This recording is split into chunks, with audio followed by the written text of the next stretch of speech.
саламатсыздар ма қымбаттыларым? Күнделікті Құран кәрімнен үзінді оқиық. Саф сүресі 552 бет. Сауабы сіздер мен біздерге болсын. Бисмилля-рахмани-рахим. Сол уақытта Мәрия ұлы Иса алейхиссалам: әй Израиль ұрпақтары, шын мәнінде мен сендерге Алланың елшісімін. Алдымдағы Тәуратты растаушы және менен кейін келетін Ахмет атты пайғамбарыңмен шүйіншілеймін деген еді.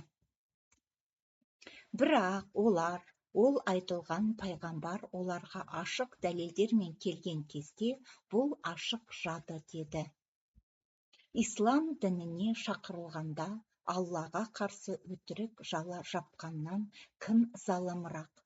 Сондай-ақ Алла залым қауымды тура жолға салмайды. Олар Алланың нұрын өшіруді қалайды. Кәпірлер жек көрсе де Алла нұрын тәмәмдайды. Ол сондай Алла, мүшриктер жек көрсе де дінін бүкіл діндерге үстем қылу үшін елшісінің туралық пен хақ дінмен жіберді. Әй мүміндер! Сендерге жан түршігерлік азаптан құтқаратын бір сауда көрсетейін бе?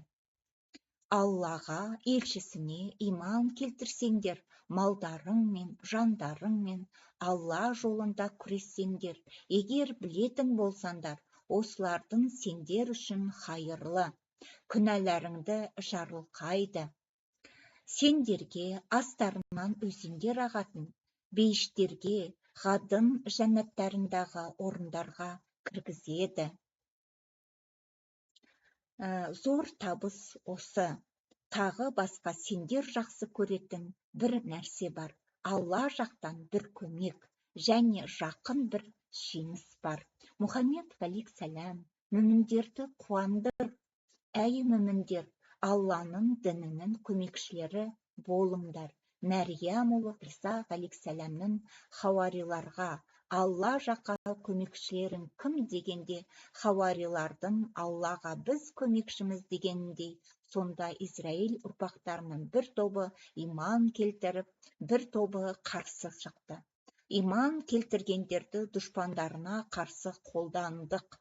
Сондай-ақ олар дұшпандарына үстем болды. Саф сүресі 552 бет. Сауабы сіздер мен біздерге болсын. Сау саламатта болыңыздар.